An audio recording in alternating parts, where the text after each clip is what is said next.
할렐루야. 하나님께서 새 하루를 허락해 주셨습니다. 오늘 하나님께서 주시는 말씀은 레위기 12장 6절에서 8절 말씀입니다. 함께 읽겠습니다.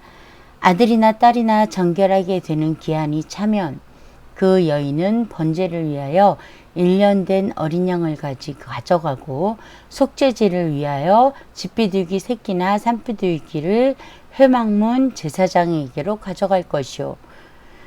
그 여인이 어린 양을 바치기에 힘이 미치지 못하면 산비둘기 2마리나 집비둘기 새끼 2마리를 가져다가 하나는 번제물로 하나는 속죄제물로 삼을 것이요. 제사장은 그를 위하여 속죄할지니 그가 정결하리라. 아멘. 자, 12장은 출산에 관한, 여인에 관한 정결법이에요.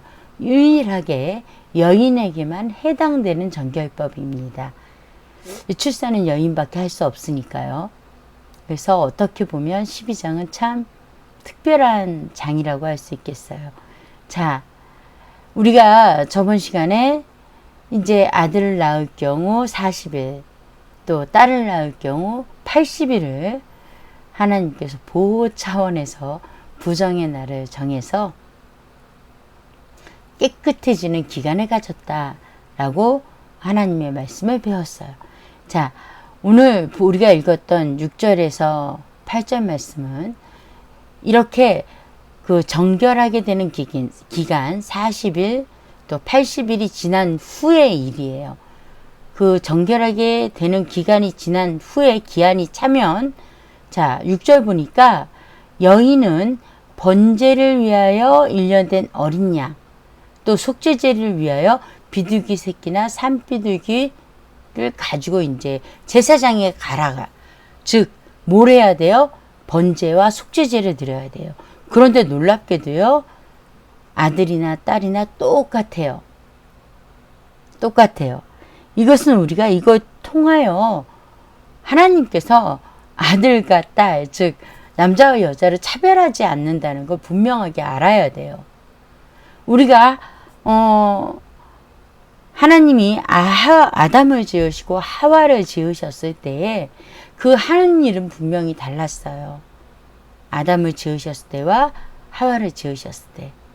그런데 그렇다고 해서 그것이 불평등한 것인가? 그건 아니라는 거예요. 우리가 다양한 걸 불평등하다라고 말하지 않잖아요. 이건 다양성이에요.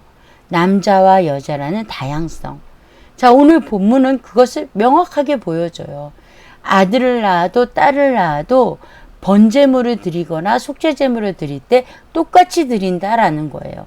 하나님께서 그 사람의 형편에 따라서 다른 것을 드리거나 그 사람의 영향력에 따라서 다른 제물을 드리는 경우는 있어도 차별하지 않으신다라는 거예요. 남자와 여자라는 것에 있어서는 차별점이 전혀 없다라는 것을 이 본문이 보여주고 있는 거예요. 자, 번제는 우리가 알아요. 주로 자신이 하나님의 것임을 인정하는 차원에서 드리는 제사예요. 그럼 속죄제는 뭐죠? 자기가 부지 중에 지은 죄를 용서받을 때 하는 거예요. 여기에는 속건제와는 다르게 우리가 여기에 대한 대가를 치르지는 않아요. 속죄제는 이 부정에 대한 제물이에요. 부정에 대한 제사. 그 부정이 뭐죠? 피가 몸 밖으로 나왔기 때문에 바로 거기에 대한 제사를 드린단 말이에요. 그래서 번제에 대한 제사가 오히려 제물이 더 커요. 그죠? 속죄제에 대한 제사보다.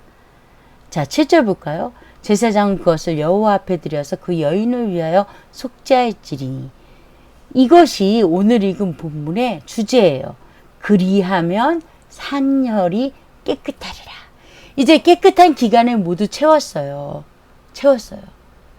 우리가 어떤 죄를 짓거나 몸이 더러워져서 부정한 시간이 있으면 하나님과의 단절되는 시간이 있어요.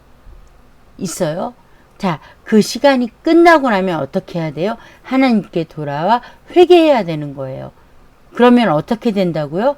그리하면 산열이 깨끗하리라. 우리가 다시금 회복되어 진다라는 것이에요. 이는 아들이나 딸이 생산한 여인에 대한 규례니라. 똑같다라는 거죠. 자, 8절 볼까요?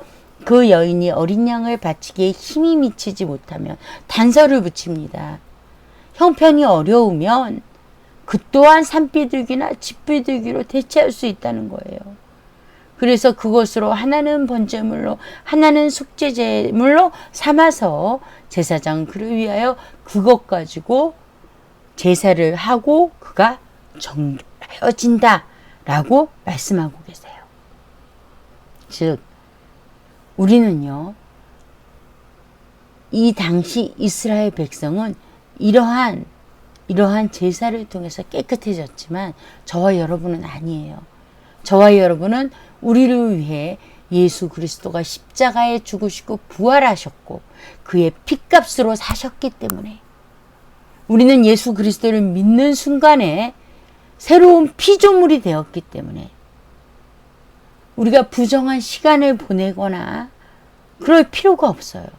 언제든지 우리가 옛사람의 옷을 입고 죄를 지었다며 벗어치우고 하나님 앞에 달려와 회개하면 돼요.